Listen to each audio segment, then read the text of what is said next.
dan kamu malas mengubah itu dan membungkus itu dengan dalih agama. Apakah kejadian itu kita punya pilihan untuk mengubah itu? Kalau misalnya kita punya pilihan, ya berarti itu sebenarnya bukan takdir, tapi itu ya pilihan kita sendiri gitu. Jangan pasrah sama keadaan kemudian mengatakan bahwa oh ini udah takdir Tuhan. Kamu punya power. Literally kamu punya power untuk mengubah hidup kamu sendiri, untuk memilih hidup kamu tuh seperti apa. Aku gak tahu kenapa ya, aku pengen ngomongin tentang mana sih takdir dan mana sih yang bukan takdir gitu. Aku tuh sering kali keliru gitu loh. Kalau hidup aku itu ada suatu kejadian tertentu gitu ya, aku merasa bahwa ini emang takdirku kayak begini gitu. Setelah aku belajar gitu ya, baca buku, ternyata di buku itu Beyond of Inspiration punyanya Felix Shaw, beliau tuh mengatakan bahwa enggak kok, itu bukan takdir sebenarnya, itu pilihan kamu sendiri aja, dan kamu malas mengubah itu dan membungkus itu dengan dalih agama. Oh wow. Ya bener sih, fakta.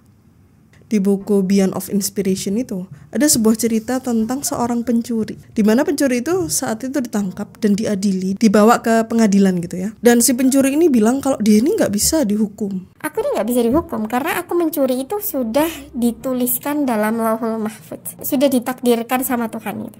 Nah kalau sudah dituliskan di buku itu, it means sudah di-ACC sama Tuhan. Jadi kamu tuh nggak bisa gitu loh mengadili aku. Nah si pencuri itu kurang lebih ngomong itu seperti itu. Nah si hakimnya bingung lah ya, gimana ini mencuri kok ngomongnya takdir gitu kan. Dan akhirnya setelah lama diam gitu ya, hakimnya tuh berpikir itu aku harus ngomong apa gitu kan, aku harus menghukum orang ini tuh seperti apa gitu. Hakimnya itu mengatakan bahwa bawa dia ke penjara. Pencurinya jelas nggak terima. Loh kan aku udah bilang ini tuh sudah ditakdirkan sama Tuhan bahwa tanggal sekian bulan sekian tahun sekian aku akan mencuri di rumahnya si fulan gitu. Kemudian si hakimnya juga bilang gini, tapi ini juga takdir Tuhan bahwa kamu tanggal sekian, bulan sekian, tahun sekian, jam sekian, kamu itu akan masuk penjara. Si hakimnya ini juga ikut-ikutan main di permainannya si pencuri tadi. Setelah itu dijelaskan kembali gitu ya, si orang itu mencuri gitu ya, itu sebenarnya bukan takdir, itu hanya hasil dari pilihan dia sendiri. Dia tuh mau mencuri atau enggak, dia punya pilihan gitu loh. Kalau kita tuh punya pilihan seperti itu, it means itu bukan takdir Tuhan, itu pilihan kita sendiri. Di bukunya Ustadz Felix itu juga nulisnya tuh gini, misalnya nih ya, kamu telat datang ke kantor, terus di WA tuh sama manajer kamu, kok tumben kamu datang telat kantor, kenapa? Ada apa gitu? Apakah kamu telat bangun atau ada macet atau ada apa gitu ya? Kemudian kamu bilang, oh ya maaf pak, di daerah saya ada gempa, jadi saya nggak bisa keluar nih dari kota saya. Kamu datang telat ke kantor dengan alasan gempa, itu sebenarnya sudah takdir. Karena kita nggak bisa kan, kayak ngatur-ngatur, oh hari ini aku mau menciptakan gempa, kan nggak mungkin kan ya. Kita nggak punya kuasa untuk ngatur-ngatur itu gitu loh. Dan kita nggak punya pilihan, oh aku mau kena gempa, oh aku nggak mau kena gempa. Kita nggak bisa milih itu. It means kalau kita nggak bisa milih, itu takdir, bukan pilihan kita. Beda ceritanya nih ya. Kalau misalnya kamu telat datang ke kantor, terus ditanya gitu ya, kenapa gitu. Dan kamu bilang nih ke manajer kamu, saya sudah ditakdirkan nih bangun kesiangan hari ini. Gak mungkin kan ya, karena ya kamu punya pilihan gitu loh. Kamu mau bangun lebih pagi atau mau bangun lebih siang, itu pilihan kamu. Jadi itu bukan takdir gitu loh. Lucunya adalah seperti itu. Dan setelah aku membaca buku itu, aku kayak menarik gitu. Banyak hal ternyata yang orang-orang tuh nggak ngerti juga gitu loh. Mana sih yang sebenarnya takdir, mana sih yang sebenarnya bukan takdir gitu. Dan lucunya adalah saat ada hal-hal yang sebenarnya konsekuensi dari pilihan dia sendiri, konsekuensi dari pilihan-pilihan yang kurang tepat, dan akhirnya menghasilkan hal-hal yang juga kurang menyenangkan, dan itu membuat mereka kayak, oh ini sudah takdir dari Tuhan dan aku harus ikhlas. Ini mah kamu aja yang salah memilih. Perumpamaannya gini, ada orang cerita ke aku bahwa dia memiliki suami yang suka selingkuh. Jadi suaminya ini tukang selingkuh dan dia tuh toksik berat. Dan dia bilang gini, iya aku harus menerima suami aku karena dia sudah ditakdirkan untuk aku. Oke. Let's think about this ya. Perbedaan antara mana yang takdir dan mana yang sebenarnya pilihan kita itu, apakah kejadian itu kita punya pilihan untuk mengubah itu? Apakah kejadian itu kita tuh bisa ngotak-ngatik gitu loh, kita bisa mengubah-ngubah? Apakah kita punya power untuk mengubah dan memiliki pilihan itu? Kalau misalnya kita punya pilihan, ya berarti itu sebenarnya bukan takdir, tapi itu ya pilihan kita sendiri gitu. Tapi kalau misalnya kita nggak bisa mengotak-ngatik itu, kita nggak punya pilihan apapun tentang hal itu gitu, tiba-tiba sudah terjadi sama kamu, it means itu takdir. Misalnya kamu nggak bisa gitu ngatur apa yang orang lain mau katakan tentang kamu. Jadi ya itu udah takdir kamu. Misalnya nih tiba-tiba ada tsunami, kamu kan nggak punya pilihan dan nggak punya power kan untuk aku nggak mau kena tsunami gitu. Aku mau kena tsunami gitu biar masuk berita gitu ya. Nggak gitu juga gitu kan. Kamu nggak punya power untuk memilih hal seperti itu gitu. Nah sama nih kayak yang tadi tentang partner, tentang jodoh gitu ya. Ada yang bilang bahwa suamiku toksik, aku harus bersabar, aku harus ikhlas menerima karena dia sudah ditakdirkan untuk aku. Girl please, itu sebenarnya bukan ditakdirkan, karena dia itu punya kuasa untuk memilih siapa sih suaminya. Dia bisa milih dong partner dia siapa, suami dia siapa. Kalau misalnya dia udah tahu tuh dari awal, si cowok ini, si laki-laki ini, si calon suami dia ini suka selingkuh, si calon suami dia ini tuh toksik berat, ya ngapain dia nikahin? Ngapain menikahi orang yang tidak baik? Itu pilihan dia sendiri untuk menikahi orang yang seperti itu gitu loh. Beda cerita kalau misalnya nih kamu lagi ada di masa-masa perkenalan sama dia, terus dia tuh terlihat kayak dia itu baik banget gitu ya, dia anak yang baik-baik banget, keluarganya juga baik gitu ya. Kemudian kamu memutuskan oke, aku sama dia. Terus kamu memutuskan akhirnya kamu menikah dan bla bla bla. Kemudian kamu baru tahu nih, ternyata dia punya sisi yang seperti ini gitu loh. Dia punya sisi yang toksik seperti ini gitu. Itu beda cerita. Oke? Karena apa ya? Karena kamu nggak tahu dari awal.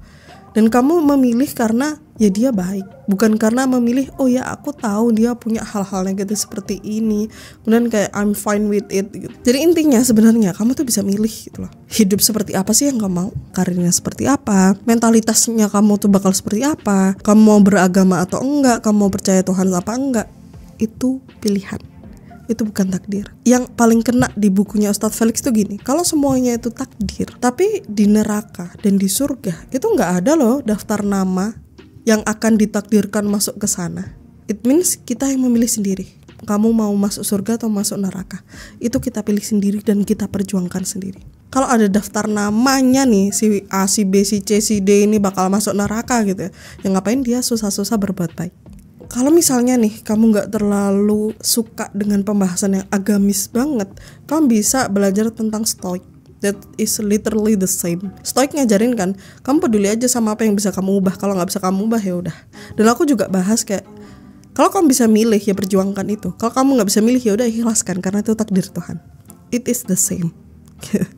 Hanya orang barat itu mengatakan itu stoik, kalau aku mengatakan ya itu udah takdir Tuhan dan kamu bisa memilih takdir kamu juga. Tapi ingat ya, apapun pilihan kamu itu bakal dipertanggungjawabkan. Kalau kita misalnya nih di kantor atau di organisasi gitu ya, di akhir acara, di akhir kegiatan atau misalnya di akhir tahun itu ada namanya LPJ, laporan pertanggungjawaban. Ya nanti kamu bakal presentasi ke senior atau misalnya presentasi ke atasan gitu kan ya. Ingat gak sih kalau kamu tuh ngerjain itu dibagus-bagusin. Kamu mau presentasi latihan dulu lah. Gimana caranya biar LPJ itu bagus di hadapannya senior atau di hadapannya atasan. Sekarang gini, kita hidup itu juga menulis LPJ loh. Tapi yang nulis bukan kita. Yang nulis tuh malaikat langsung. Dan presentasinya itu presentasi di hadapan Tuhan langsung. Yang menciptakan kamu, yang pegang nyawa kamu, yang pegang hati kamu, yang pegang iman kamu. Kok feel-nya beda ya? Kok usaha kita beda ya? Gak sekeras saat kita tuh berusaha untuk memperindah LPJ kita untuk senior sama atasan. Kok beda yang kita berjuangnya itu gak sekeras kalau kita itu berjuang untuk mencapai target-target di organisasi atau di kerjaan kita gitu. Padahal ini LPJ, nanti itu dibawa langsung sama Tuhan dan kita nggak bisa kayak mark up lah, kayak ini dikurangin, ini ditambah, nggak bisa gitu. Karena yang nulis bukan tangan kita, yang nulis ini langsung malaikat gitu loh. Dan nanti yang presentasi itu bukan kamu gitu, tapi mata kamu yang presentasi, mulut kamu yang presentasi, tangan kamu yang presentasi, kaki kamu yang presentasi gitu kan. Dan kamu nggak bisa untuk kayak enggak, aku nggak kayak gitu, nggak bisa karena mereka akan berkata sejujur-jujurnya. Hidup aku tuh harusnya memperindah LPJ aku gitu, untuk nanti aku laporan di hadapan Tuhan. Aku dulu melakukan semua ini, punya harta untuk ini, aku punya waktu untuk ini, aku punya energi itu untuk ini gitu. Kenapa nggak mikirnya itu untuk memperindah LPJ gitu loh. Jadi gini, buat yang muslim ya terutama, please, karena kamu mendapatkan sesuatu hal yang kurang baik, jangan pasrah gitu aja. Jangan pasrah sama keadaan kemudian mengatakan bahwa ini udah takdir Tuhan. Ini udah takdir Tuhan nih, suami aku tuh toksik dan tukang selingkuh. Ini udah takdir Tuhan nih, nilai aku jelek. oh ini udah takdir Tuhan nih, hidup aku memang seburuk ini. Enggak, tolong jangan pasrah seperti itu gitu loh, karena memang nggak seperti itu ya. In many cases sebenarnya kamu punya power, literally kamu punya power untuk mengubah hidup kamu sendiri, untuk memilih hidup kamu tuh mau seperti apa. Jadi nggak semuanya itu tentang takdir, dan nggak semuanya itu kamu bisa memilih terserah kamu gitu ya, nggak. That is ada balance. Jadi ada ranahnya Tuhan, ada juga ranahnya kamu gitu. Mau sembuh pilihan, mau sakit pilihan, terserah. Aku ngomongnya sakit ini bukan sakit fisik ya, maksudnya sakit secara mentality gitu. Kamu mau hidup seperti apa? Balik lagi, terserah kamu. Semoga ini bisa sedikit meluruskan nih bahwa hidup itu nggak cuma nggak 100% takdir Tuhan, juga nggak 100% semuanya tuh pilihan kamu. Ada balance, ada ranah sendiri, mana yang ranahnya Tuhan dan mana ranah kamu. Oke, thank you banget udah nonton sampai akhir. Much love for you.